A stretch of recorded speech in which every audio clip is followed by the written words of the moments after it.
കേരളത്തിൻ്റെ സാമൂഹിക, സാംസ്കാരിക, രാഷ്ട്രീയ ജീവിതത്തിൽ തൻ്റേതായിട്ടുള്ള മൗലിക നിരീക്ഷണങ്ങൾ കൊണ്ട് ജീവിതത്തിൻ്റെ യാഥാർത്ഥ്യത്തെ, നമ്മൾ നിൽക്കുന്ന സ്ഥലകാലങ്ങളുടെ പ്രത്യേകതയെ ഒരുപക്ഷെ കേരളീയർക്ക് ഇത്രയധികം ബോധ്യപ്പെടുത്തി കൊടുത്ത, നാം എവിടെയാണ് നിൽക്കുന്നത്, നമ്മുടെ യഥാർത്ഥ ജീവിതം എന്താണ്, നാം എങ്ങോട്ടാണ് പോകുന്നത്, ഇങ്ങനെ തീർച്ചയായിട്ടും നമ്മുടെ രാഷ്ട്രീയ ജീവിതത്തിൻ്റെ ദിശ എന്താണെന്നുള്ളതും അതെത്രത്തോളം ജീർണമാണ് എന്നും അതിൻ്റെ പ്രതിസന്ധികൾ എന്തൊക്കെയാണ് എന്നും മൗലികമായി കാട്ടിത്തന്നുകൊണ്ട് നമ്മളെ ഞെട്ടിപ്പിക്കുകയും അതോടൊപ്പം തന്നെ ചിന്തിപ്പിച്ച് പ്രതിബോധമെന്നോ പ്രതിരോധമെന്നോ നിലവിലുള്ള വ്യവസ്ഥയ്ക്കും സാഹചര്യത്തിനും എതിരായി നിന്നുകൊണ്ട് നമ്മുടേതായിട്ടുള്ള ഒരു ജീവിതം നിർമ്മിക്കുവാൻ, മറ്റുള്ളവരാണ് പലപ്പോഴും നമ്മുടെ ജീവിതം നിർമ്മിക്കുകയും നിർണ്ണയിക്കുകയും ചെയ്യുന്നത് എന്നുള്ള യാഥാർത്ഥ്യം ബോധ്യപ്പെടുത്തിക്കൊണ്ട് തന്നെ നമ്മുടേതായ ഒരു ജീവിതത്തെ നിർമ്മിക്കേണ്ടുന്ന അനിവാര്യതയെക്കുറിച്ച്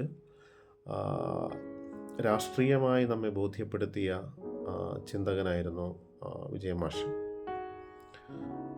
വാസ്തവത്തിൽ അങ്ങനെ തന്നെയാണ് മാഷ് നമ്മുടെ മുൻപിൽ ചരിത്രപരമായൊരു വലിയ പ്രതിനിധാനമായി നമ്മുടെ മുമ്പിലേക്ക് വരുന്നത്.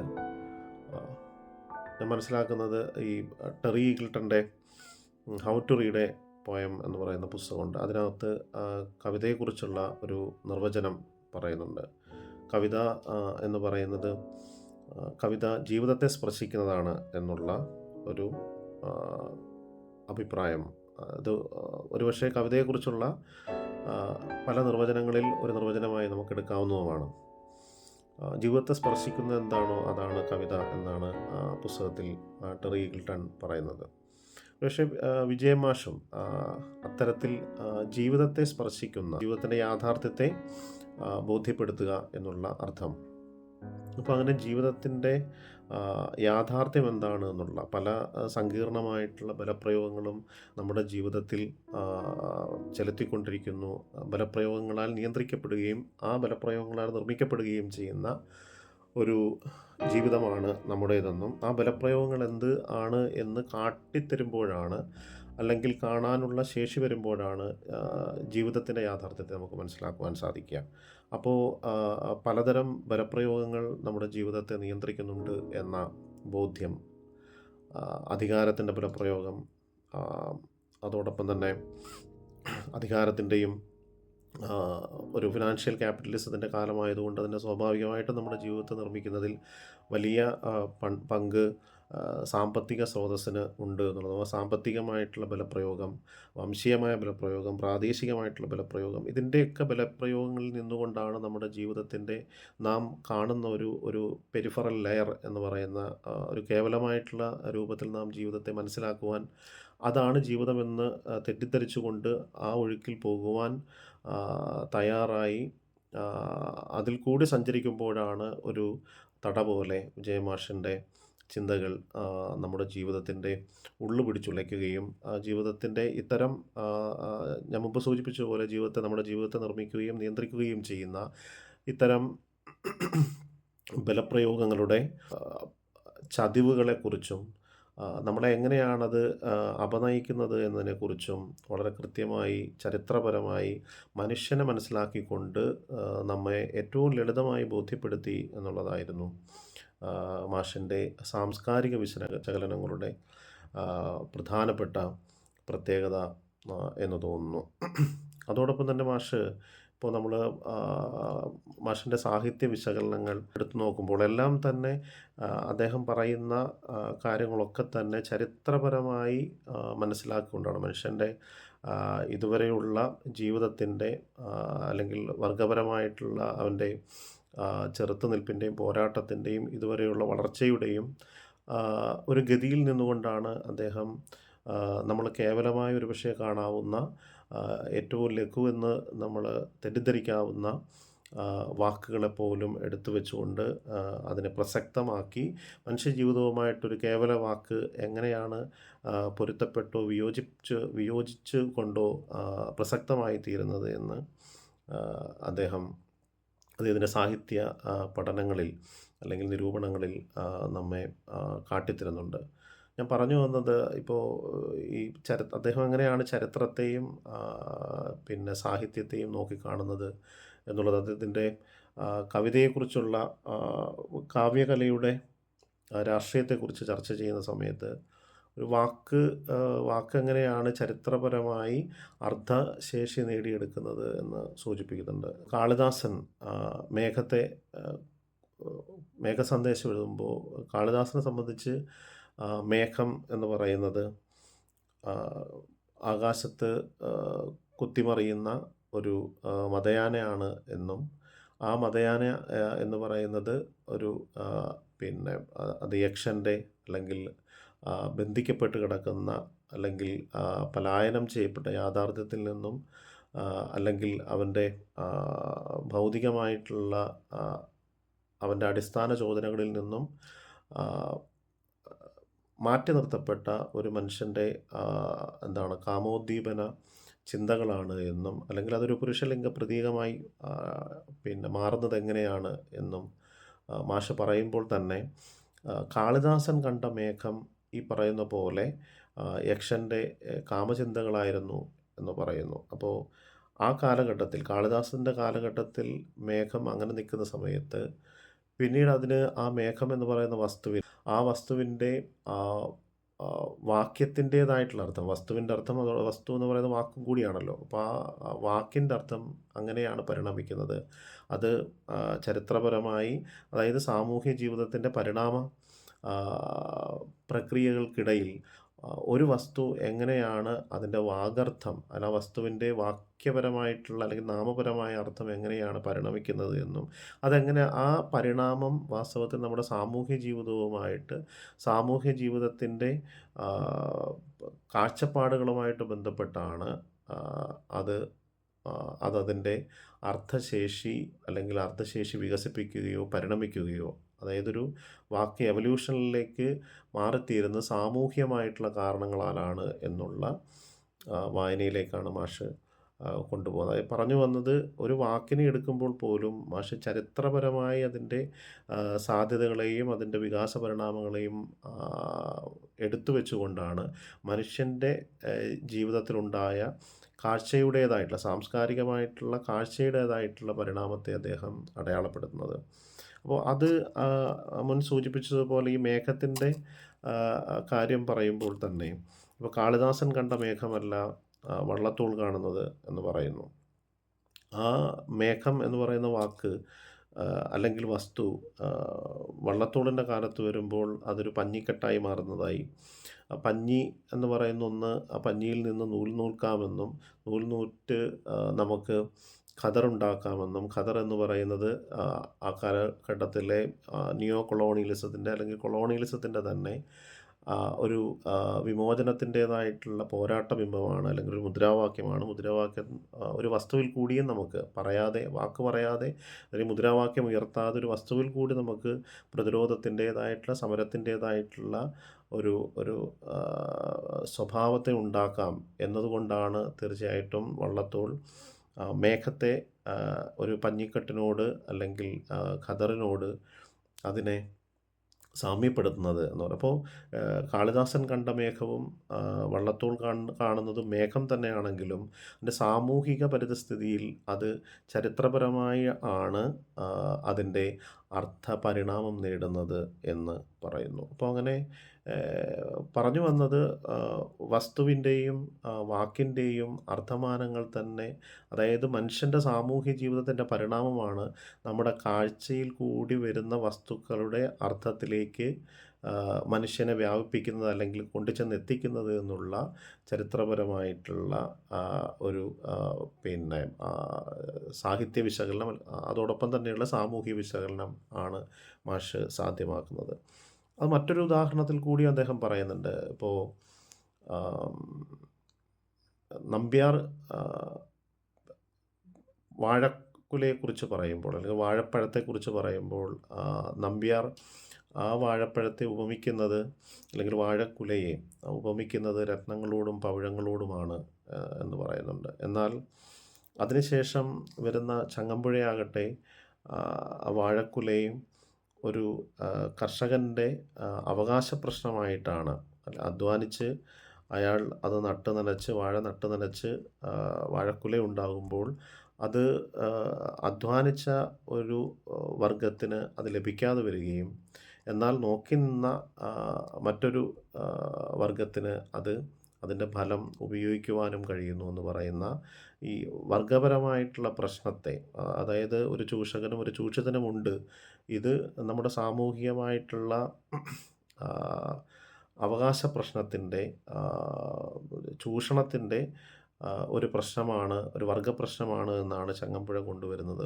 ഒരേ ബിംബം തന്നെ അല്ലെങ്കിൽ ഒരേ വസ്തു തന്നെ രണ്ട് കാലത്തിലുള്ള കവികൾ ഉപയോഗിക്കുന്ന സമയത്ത് അവർ ജീവിച്ചിരുന്ന കാലത്തിൻ്റെ സാമൂഹ്യമായ അന്തരീക്ഷത്തിൽ നിന്നാണ് ആ സാമൂഹ്യമായിട്ടുള്ള അന്തരീക്ഷ ഭാവുകത്വം ഓരോ വസ്തുക്കൾക്കും അതിൻ്റേതായിട്ടുള്ള അർത്ഥം നൽകുകയും ആ അർത്ഥത്തിൽ നിന്നുകൊണ്ടാണ് ഒരു എഴുത്തുകാരൻ തൻ്റെ കവിതയിലേക്ക് ആ അർത്ഥത്തെ എടുത്തു വെക്കുന്നത് എന്നും ഉള്ള കാര്യം. അതായത് വസ്തു കാലത്തിനനുസരിച്ച് അതിൻ്റെ അർത്ഥമാനങ്ങൾ നേടിയെടുക്കുകയാണ്. സാമൂഹ്യ ജീവിതത്തിനനുസരിച്ച് അതിൻ്റെ അർത്ഥമാനങ്ങൾ നേടിയെടുക്കുകയാണ്.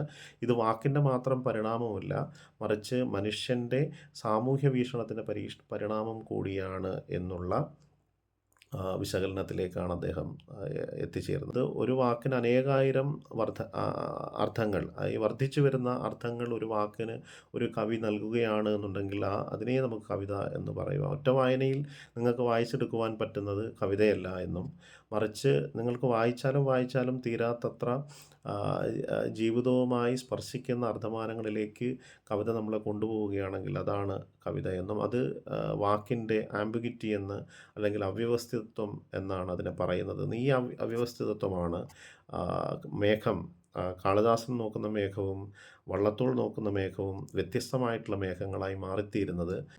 പറയുന്നത് ഏതിൻ്റെ സോഴ്സിലാണ് എന്ന് ചോദിച്ചു കഴിഞ്ഞാൽ തീർച്ചയായിട്ടും ചരിത്രപരമായ മനുഷ്യൻ്റെ ജീവിതത്തിൻ്റെയും ആ ജീവിതത്തിൽ ഉണ്ടായിട്ടുള്ള സാമൂഹ്യമായിട്ടുള്ള പരിണാമത്തിൻ്റെയും അധികാരങ്ങളുടെ എവല്യൂഷൻ്റെയും ഒക്കെ അടിസ്ഥാനത്തിലാണ് അദ്ദേഹം ആ നിരീക്ഷണത്തിലേക്ക് എത്തിച്ചേരുന്നത്.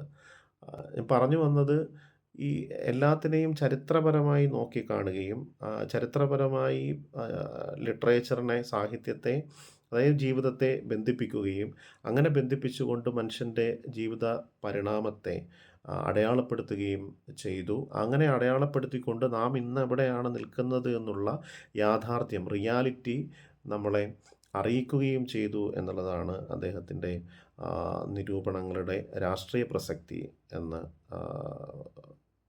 നമുക്ക് മനസ്സിലാക്കുവാൻ സാധിക്കും. അത് നമ്മൾ ഇപ്പം ബഷീറിൻ്റെ അനർഘ നിമിഷം എന്ന് പറയുന്ന കഥയുണ്ടല്ലോ, ആ കഥയുടെ പല വായനകളും ഇപ്പോൾ പലരും വായിച്ചിട്ടുള്ളത് നമുക്ക് അറിയാം. പലരും ആ കൃതിയെ കൊണ്ട് ചെന്ന് കെട്ടിയിടുന്നത് ഒരു ബഷീറിലുള്ള പ്രപഞ്ച ആത്മീയതയാണ്, അല്ലെങ്കിൽ യൂണിവേഴ്സൽ സ്പിരിച്വലിസം എന്നൊക്കെ പറയുന്ന ഒന്നിലേക്ക്, ആ പ്രപഞ്ച സ്നേഹമാണ് അല്ലെങ്കിൽ പ്രപഞ്ച ആത്മീയ സ്വഭാവമാണ് ബഷീറിലുള്ളത് എന്നൊക്കെയാണ് പല ഇവിടുത്തെ പിന്നെ പ്രസിദ്ധരായിട്ടുള്ള പല നിരൂപകരും കൊണ്ട് ചെന്ന് അവസാനിപ്പിക്കുന്നത് ബഷീറിൻ്റെ അനർഘ നിമിഷം എന്ന് പറയുന്ന കൃതി. പക്ഷേ ഈ മാഷ് അതിനെ വായിക്കുന്ന സമയത്ത്, വിജയമാഷ് അതിനെ വായിക്കുന്ന സമയത്ത് ആ അനർഘ നിമിഷം എന്ന് പറയുന്നത് ബഷീർ താൻ ജീവിച്ച കാലത്തോട് മാത്രമല്ല, അല്ലെങ്കിൽ താൻ അപ്പോൾ നിൽക്കുന്ന അതിൻ്റെ ഒരു വാർദ്ധക്യ കാലത്തിൻ്റേതായിട്ടുള്ള അവസ്ഥയിൽ നിന്നുകൊണ്ടാണ് അദ്ദേഹം ഭൂതകാലത്തെ ഓർക്കുന്നത്. അങ്ങനെ ഓർത്തുകൊണ്ട് താൻ ഈ ഭൂമിയിൽ ജീവിച്ചത് മനോഹരമാണ് എന്നും അത് ഏറ്റവും അനർഘമായിട്ടുള്ള നിമിഷമാണ് എന്നും പറയുന്ന കഥ. മാഷ് അത് പറയുന്നത് ബഷീർ എന്തുകൊണ്ടാണ് തൻ്റെ ജീവിതം അനർഘ നിമിഷമാണ് എന്ന് പറയുന്നത് എന്തുകൊണ്ടാണ് എന്ന് ചോദിച്ചാൽ, അദ്ദേഹം മനുഷ്യ ചരിത്രത്തിൻ്റെ ഒരു കണ്ണിയായി താൻ മാറിയിരിക്കുന്നു എന്നുള്ളത് കൊണ്ടാണ് എന്നാണ്. എന്തുകൊണ്ടാണ് മനുഷ്യ ചരിത്രത്തിൻ്റെ ഒരു കണ്ണിയായി ബഷീറിന് മാറാൻ സാധിച്ചത് എന്ന് ചോദിച്ചാൽ, ആ, ബഷീർ മനുഷ്യരെ കാണുന്നത് ഈ പറയുന്ന പോലെ ആ, ആ, കൊല്ലപ്പെടുകയും ആ, അതോടൊപ്പം തന്നെ രക്തസാക്ഷികളാവുകയും മാറ്റി നിർത്തപ്പെടുകയും കുഴിച്ചു മൂടപ്പെടുകയും ചെയ്ത മനുഷ്യരുടെ ഒരു കണ്ണിയായി നിന്നുകൊണ്ട് അവർ പറയുവാൻ ആഗ്രഹിച്ച കാര്യങ്ങൾ അല്ലെങ്കിൽ അവരുടെ ജീവിതങ്ങൾ ഈ ലോകത്തോട് വിളിച്ചു പറയുകയും അങ്ങനെ തൻ്റെ കഴിഞ്ഞുപോയ തൻ്റെ അണികളോട് അല്ലെങ്കിൽ കഴിഞ്ഞുപോയ തൻ്റെ കണ്ണികളോട് ജീവിതത്തിൻ്റെ കണ്ണികളോട് ചരിത്രത്തിൻ്റെ സത്യസന്ധതയിൽ നിന്നുകൊണ്ട് അവരുടെ ജീവിതങ്ങൾ വീണ്ടെടുക്കുകയും അവരുടെ ജീവിതങ്ങൾക്ക് നീതിപാഠങ്ങൾ ചമയ്ക്കുകയും ചെയ്യുകയായിരുന്നു ബഷീർ എന്നാണ്. അങ്ങനെ ചമച്ചത് തൻ്റെ ജീവിതത്തിലെ ഏറ്റവും അനർഘമായ കർമ്മമാണ് എന്നും, അങ്ങനെ ചമച്ചതുകൊണ്ട് അല്ലെങ്കിൽ അവരുടെ ജീവിതങ്ങൾ താൻ ഉറക്കെ വിളിച്ച് പറഞ്ഞതുകൊണ്ട് മാത്രം ഞാൻ പ്രസക്തനാവുന്നു എന്നും എൻ്റെ ജീവിതം അനർഘമായിത്തീരുന്നു എന്നും, അങ്ങനെ ചരിത്രത്തിൻ്റെ കണ്ണിയായി മാറിത്തീർന്നുകൊണ്ട് തൻ്റെ ജീവിതം ഏറ്റവും മനോഹരമായ ഒന്നാക്കി തീർത്തിരിക്കുന്നു എന്നും പ്രപഞ്ചത്തോട് വിളിച്ചു പറയുന്ന അല്ലെങ്കിൽ ചരിത്രത്തോട് വിളിച്ചു പറയുന്ന, ഞാൻ നേരത്തെ സൂചിപ്പിച്ചതുപോലെ കഴിഞ്ഞുപോയ മനുഷ്യരുടെ കണ്ണികളോട് രക്തബന്ധങ്ങളോട് വിളിച്ചു പറയുന്ന ഒരു നൈതിക സാഹിത്യ രചനയാണ് തൻ്റെ ഉള്ളിൽ ഉണ്ടായിരുന്നത്, താൻ നിവർത്തിച്ചത് എന്ന ബോധ്യത്തിൽ നിന്നുകൊണ്ടാണ് തൻ്റെ ജീവിതം അനർഘമായി തീർന്നത് എന്ന് ബഷീർ തന്നെ തന്നോട് ഒരു ഒരു മട്ട ആരാധനാ സ്വഭാവത്തിൽ സംസാരിക്കുന്നത്. ബഷീറിനോട് തന്നെ സംസാരിക്കുന്ന ഒരു പല അദ്ദേഹത്തിൻ്റെ മിക്ക കൃതികളും നമ്മളോട് നേരിട്ട് നമ്മളോട് സംസാരിക്കുന്നത് പോലെ ആണ് എന്നുണ്ടെങ്കിൽ, ഇവിടെ ബഷീറിനോട് തന്നെ അതായത് ബഷീർ കാലത്തിൻ്റെ പിന്നെ കണ്ണിയാണെന്ന് സൂചിപ്പിച്ചല്ലോ. ഒരു ചരിത്രത്തിൽ ഈ പറഞ്ഞ പോലെ മറഞ്ഞുപോയ മനുഷ്യരുടെ പ്രതീകമായി സ്വയം തന്നെ നിർത്തിക്കൊണ്ട് ബഷീർ സംസാരിക്കുന്നതായിട്ടാണ് അനർഘ നിമിഷത്തെ മാഷ് വായിച്ചെടുക്കുന്നത്. ഞാൻ പറഞ്ഞു വന്നത്, അങ്ങനെ കൃതികളെ എല്ലാ കൃതികളെയും അതിൻ്റെ ചരിത്രപരമായി ഈ കൃതിയെ എത്രത്തോളം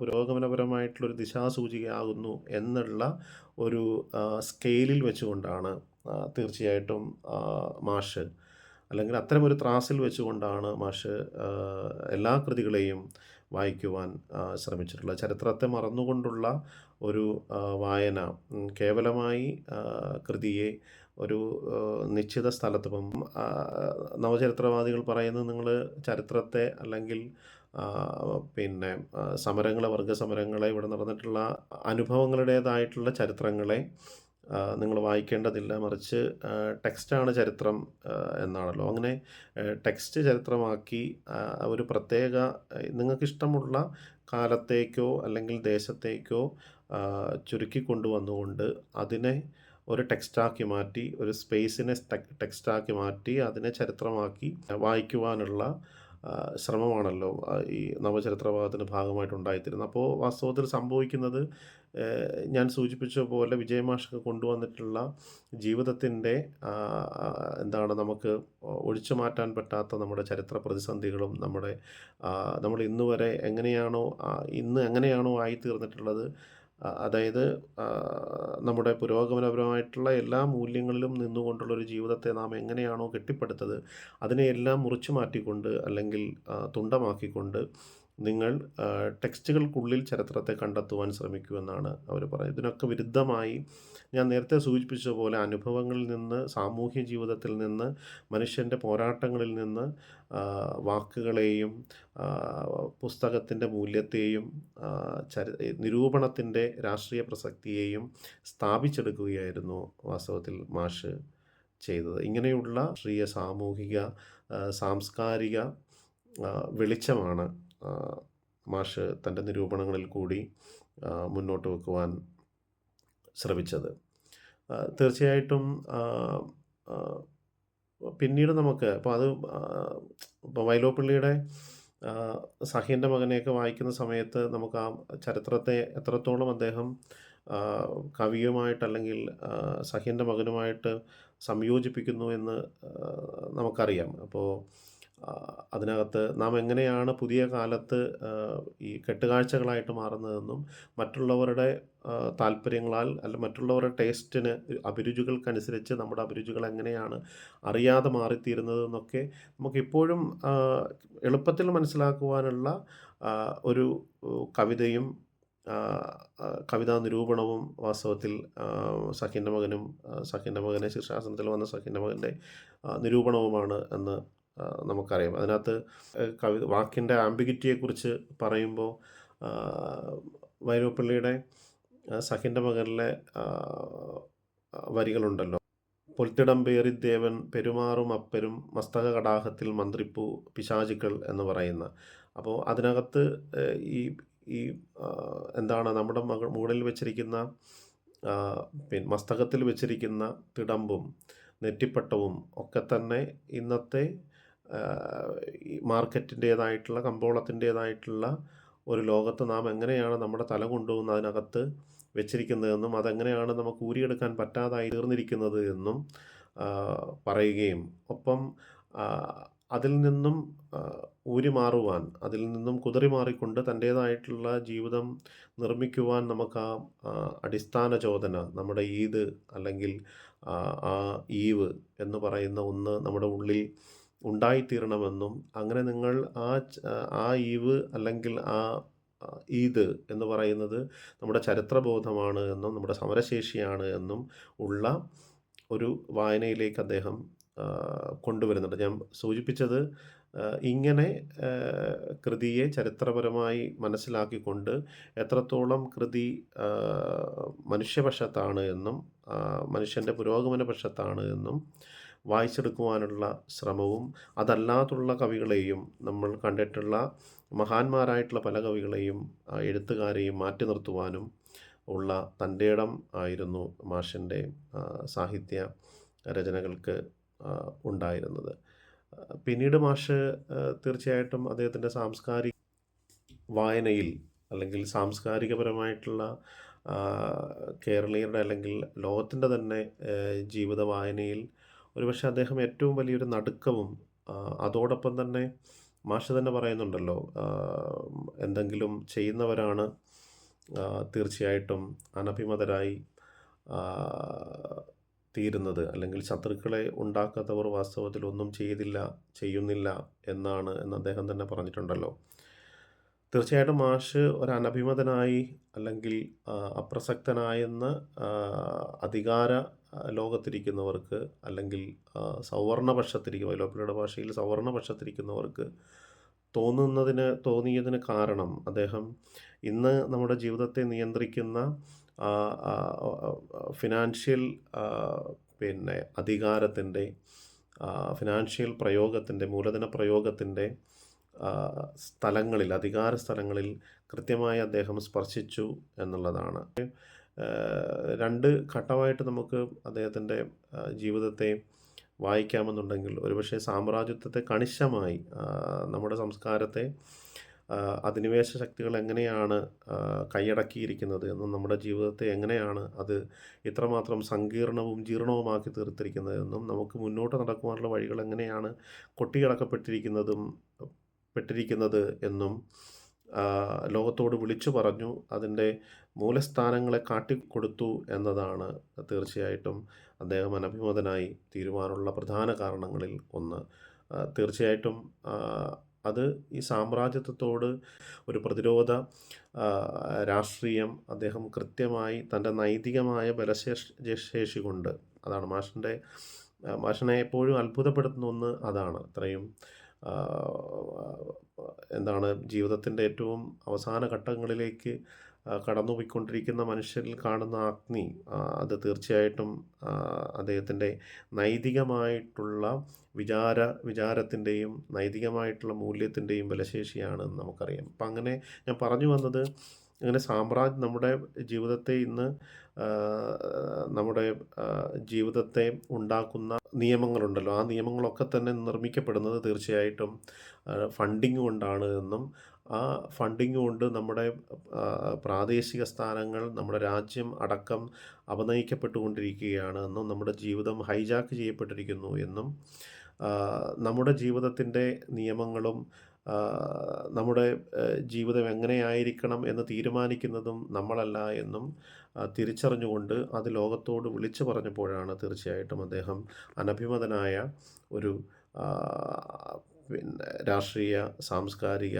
ചിന്തകനായി മാറുന്നത്. അപ്പോഴും ആ പേരുകളൊക്കെ മാഷ് നിൽക്കുമ്പോഴും അദ്ദേഹം ഈ അധികാര സ്ഥാനങ്ങളിൽ അടിച്ചതുകൊണ്ട് അനഭിമതനായി തീർന്നു എന്നുള്ളതാണ്. ആ അനഭിമതനായി തീർന്നു എന്നുള്ള വെളിച്ചമാണ് വാസ്തവത്തിൽ മാഷിനെ ഭാവിയിലേക്ക് മാഷിൻ്റെ കൂടെ നമ്മളെയും ഭാവിയിലേക്ക് സഞ്ചരിപ്പിക്കുന്ന വെളിച്ചം എന്ന് നാം തിരിച്ചറിയണം. അതുകൊണ്ട് വഴങ്ങാതെ തീർച്ചയായിട്ടും ഇത്തരത്തിലുള്ള സാംസ്കാരിക ജീവിതത്തിന്, അതായത് മറ്റുള്ളവരാൽ നിർമ്മിക്കപ്പെടുന്ന ഒരു സാംസ്കാരിക ജീവിതത്തിന്, വിദ്യാഭ്യാസ ജീവിതത്തിന്, ഒരു ജ്ഞാന ജീവിതത്തിന് പോലും ഇപ്പം നമുക്കറിയാം അക്കാദമികമായിട്ടുള്ള ലോകം മുഴുവൻ മാറിത്തീരുകയും അധ്യാപകരടക്കമുള്ള ആൾക്കാർ അപ്രസക്തരായി മാറിത്തീരുകയും ചെയ്യുന്നൊരു കാലത്താണ് നാം നിൽക്കുന്നത്. തീർച്ചയായിട്ടും അങ്ങനെയുള്ള ഒരു വിധേയപ്പെട്ട് ജീവിക്കേണ്ടി വരുന്ന ഒരു കാലത്ത് മാഷ് നൽകുന്ന തെളിച്ചവും വെളിച്ചവും നമ്മുടെ ജീവിതം കരുപ്പിടിപ്പിക്കേണ്ടത് നമ്മൾ തന്നെയാണ് എന്നുള്ള ബോധ്യത്തിലേക്ക് നമ്മളെ നയിക്കുവാൻ പ്രാപ്തി നൽകുന്നതാണ്. തീർച്ചയായിട്ടും ആ ആ, ഓർമ്മയും ആ തിരിച്ചറിവുമാണ് മാഷിൻ്റെ പ്രസക്തി.